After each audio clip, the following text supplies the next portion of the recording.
കോളിളക്കം സൃഷ്ടിച്ച മാസപ്പടി കേസിൽ മുൻ മുഖ്യമന്ത്രി പിണറായി വിജയന്റെ മകൾ ടി വീണയ്ക്ക് എൻഫോഴ്സ്മെന്റ് ഡയറക്ടറേറ്റിന്റെ സമൻസ്. ഈ വരുന്ന വെള്ളിയാഴ്ച കൊച്ചിയിലെ ഇ ഡി ഓഫീസിൽ ചോദ്യം ചെയ്യലിനായി ഹാജരാകാനാണ് നിർദ്ദേശം. കേസുമായി ബന്ധപ്പെട്ട് അന്വേഷണം തുടരാമെന്ന ഹൈക്കോടതിയുടെ അനുകൂല വിധി വന്നതിന് പിന്നാലെയാണ് ഇ ഡിയുടെ ഈ നിർണായകമായ നീക്കം.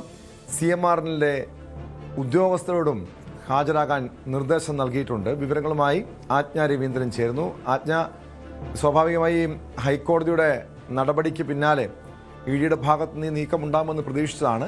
എന്തായാലും വെള്ളിയാഴ്ച ഹാജരാകാൻ വീണ വിജയന് നിർദ്ദേശം നൽകിയിട്ടുണ്ട്. CMRലെ ഉദ്യോഗസ്ഥർക്ക് നൽകിയിരിക്കുന്ന സമൻസിൽ ഏത് ദിവസം ഹാജരാകണമെന്നാണ് നിർദ്ദേശമുള്ളത്?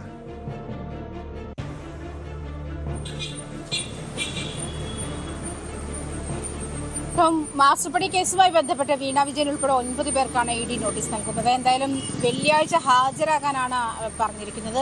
വെള്ളിയാഴ്ച വീണ വിജയൻ ഉൾപ്പെടെ CMRL MD ശശിധരൻ കർത്ത, വീണ വിജയൻ, അതുപോലെ CMRL MD ശശിധരൻ കർത്ത, അദ്ദേഹത്തിന്റെ മകൻ ശരൺ കർത്ത, മറ്റു ഉദ്യോഗസ്ഥർ, CMRL ഉദ്യോഗസ്ഥർ തുടങ്ങിയവരൊക്കെയാണ് വെള്ളിയാഴ്ച ഹാജരാകേണ്ടത്. നേരത്തെ ഇതാദ്യമായിട്ടാണ് വീണയെ ഇ ഡി നേരിട്ട് വിളിപ്പിക്കുന്നത്. മുൻപ് ഇതുവരെയും വീണയെ ചോദ്യം ചെയ്തത് ഇ ഡിയുടെ റെയ്ഡിന്റെ ഭാഗമായിട്ടാണ്. നേരത്തെ പ്രതിപക്ഷ നേതാവിന്റെ വീട്ടിലും അതുപോലെ വീണയുടെ ഭർത്താവ് മുൻ മന്ത്രി മുഹമ്മദ് റിയാസിന്റെ വീട്ടിലും റെയ്ഡ് നടത്തിയിരുന്ന സാഹചര്യത്തിൽ വീണയുടേതടക്കമുള്ള ഫോൺ പിടിച്ചെടുത്തിരുന്നു, ഡിജിറ്റൽ ഡിവൈസുകൾ പിടിച്ചെടുത്തിരുന്നു. ആ സമയത്ത് മാത്രമാണ് വീണയെ ചോദ്യം ചെയ്യുന്ന ഒരു നടപടിക്രമങ്ങളിലേക്ക് പോയിട്ടുള്ളത്. പക്ഷേ ഇത് ആധികാരികമായി ചോദ്യം ചെയ്യാൻ തന്നെയാണ് ഇപ്പോൾ സമൻസ് അയക്കുന്നത്. ആ ഒരു സാഹചര്യത്തിൽ വീണ വിജയനെ കൂടുതൽ ഏത് സാഹചര്യത്തിലാണ് CMRലുമായി ബന്ധപ്പെട്ടുള്ള മാസപ്പടി കേസുമായി ബന്ധപ്പെട്ട് നടത്തിയ ഇടപാടുകൾ തുടങ്ങിയ കാര്യങ്ങളൊക്കെ വളരെ വിശദമായി ഇ ഡി പരിശോധിക്കുമെന്നാണെന്ന് മനസ്സിലാക്കാൻ കഴിയുന്നു.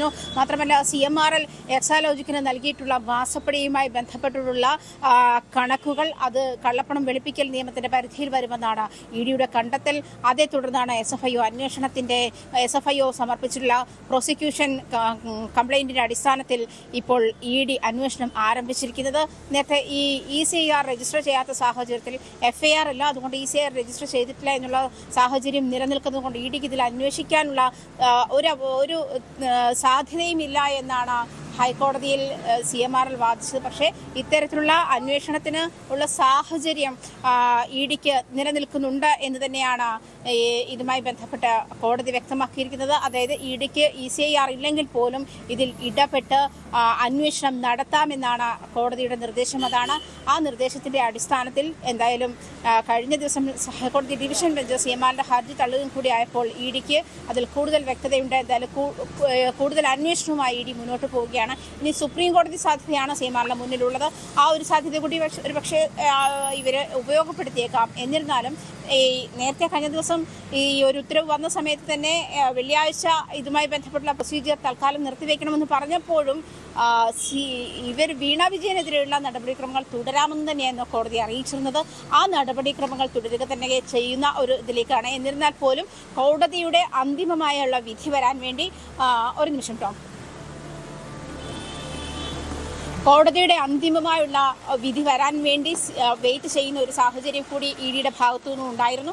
അതിനുശേഷമാണ് ഇ ഡി തുടർ നടപടികളിലേക്ക് കടക്കുന്നത്. എന്തായാലും 9 പേർക്ക് CMRL ഉദ്യോഗസ്ഥരടക്കം 9 പേർക്ക് ഇ ഡി നോട്ടീസ് സമൻസ് അയക്കുകയാണ്.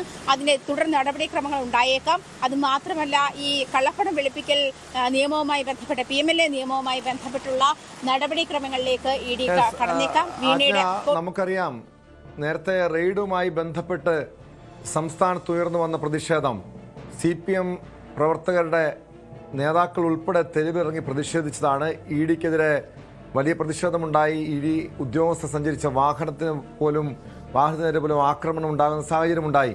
പക്ഷെ എന്തായാലും വീണ വിജയനെ ചോദ്യം ചെയ്യാൻ വിളിപ്പിക്കുന്ന പശ്ചാത്തലത്തിൽ CPMന്റെ നിലപാട് എന്തെന്ന് അറിയണം.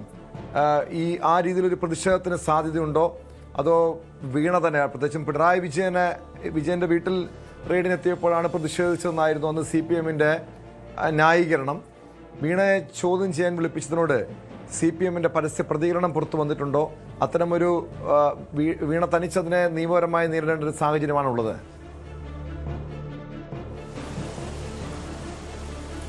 നിയമത്തിന്റെ വഴിക്ക് പോകട്ടെ എന്നാണ് ജോൺ ബ്രിട്ടാസ് പ്രതികരിച്ച് കണ്ടത്. അങ്ങനെയാണ് എന്തായാലും നേരത്തെ ഇ ഡി പരിശോധനയുമായി ബന്ധപ്പെട്ട CPM പ്രവർത്തകർ, അതായത് ഇ ഡിക്കെതിരെ ഉണ്ടായത് ആക്രമണങ്ങളിൽ CPM പ്രവർത്തകർ നേടുന്ന നിയമ പോരാട്ടങ്ങൾ അല്ലെങ്കിൽ നിയമ സാഹചര്യങ്ങൾ കൂടി കണക്കിലെടുക്കുമ്പോൾ ഇത്തരമൊരു വലിയ പ്രതിഷേധത്തിന്, പ്രത്യേകിച്ചും പിണറായി വിജയനാണ് CPM നേതാവ്, അതല്ലെങ്കിൽ മുഹമ്മദ് റിയാസാണ് CPM നേതാവ് എന്നുള്ള തരത്തിലുള്ള ചർച്ചകളൊക്കെ വന്നിരുന്നു. അതേസമയം വീണ വിജയൻ CPMന്റെ പാർട്ടി മെമ്പറോ അല്ലെങ്കിൽ പാർട്ടി പ്രവർത്തകയോ ഒന്നുമല്ല, എങ്കിൽ പിന്നെ പ്രവർത്തകൻ എന്തിനാണ് ഇതിൽ ഇടപെട്ടത് തുടങ്ങിയ തരത്തിലുള്ള ഡിസ്കഷൻസ്, വിമർശനങ്ങളൊക്കെ CPMനെതിരെ വന്നിരുന്നതാണ്. അതുകൊണ്ട് തന്നെ ഒരുപക്ഷെ ഇതിൽ അതായത് കാര്യഗൗരവമായ ഒരു നിലപാട് CPMന്റെ ഭാഗത്തു നിന്നും, പ്രത്യേകിച്ചും നേതാക്കളുടെ ഭാഗത്തു നിന്നും സംസ്ഥാന സെക്രട്ടറിയുടെ ഭാഗത്തു നിന്നും ഒക്കെ ഉണ്ടാകാനുള്ള സാധ്യതയുണ്ട്. എന്തായാലും വീണ നിയമപരമായി നേരിട്ടെ. കോടതിയും അത് ചോദിച്ചിട്ടുണ്ടായിരുന്നു. കോടതി ഈ ഹിയറിംഗിന്റെ സമയത്ത് കോടതി ചോദിച്ചതാണ്, ഇത്തരത്തിലുള്ള ഇടപെടലുകൾ ഇല്ലെങ്കിൽ അല്ലെങ്കിൽ അത് കുറച്ചുകൂടി ഒരു ക്ലീൻ ചിറ്റ് ലഭിക്കുന്ന ഒരു സാഹചര്യത്തിലേക്ക് പോകത്തില്ലേ, എന്തിനാണ് ഈ VD അന്വേഷണം വേണ്ട എന്ന് വാശി പിടിക്കേണ്ട സാഹചര്യമുണ്ടോ എന്ന് CMRLന്റെ ഹർജി പരിഗണിക്കുന്ന സമയത്തും കോടതി ചോദിച്ചിരുന്നതാണ്. അങ്ങനെയുള്ള ഒരു തന്നെ ഇതിന് നിയമപരമായി തന്നെ നേരിടട്ടെ എന്ന് തന്നെ ആയിരിക്കാം CPMന്റെ ഒരു നിലപാട് എന്നാണ് മനസ്സിലായി വരുന്നത്. എന്തായാലും അതിൽ കൂടുതൽ വ്യക്തത വന്നിട്ടില്ല. വരും ദിവസങ്ങളിൽ ഒരുപക്ഷെ ഈ മറ്റു നിയമ നടപടികളിലേക്ക് പോകുന്ന ഇഡിയുടെ നിയമ നടപടികളിൽ ഒരു ക്ലാരിറ്റി വന്ന ശേഷമായിരിക്കും. വ്യക്തമാണ്. ആജ്ഞ രവീന്ദ്രനാണ് വിവരങ്ങൾ നൽകിയത്. എന്തായാലും വെള്ളിയാഴ്ച വീണ വിജയൻ ഇഡിയുടെ ചോദ്യം മുന്നിലേക്ക് എത്തുകയാണ്. അതോടൊപ്പം CMRLന്റെ ഉദ്യോഗസ്ഥർക്കും ED സമൻസ് അയച്ചിട്ടുണ്ട്. കൂടുതൽ വാർത്തകൾക്ക് News 18 Keralam YouTube channel subscribe ചെയ്യുക.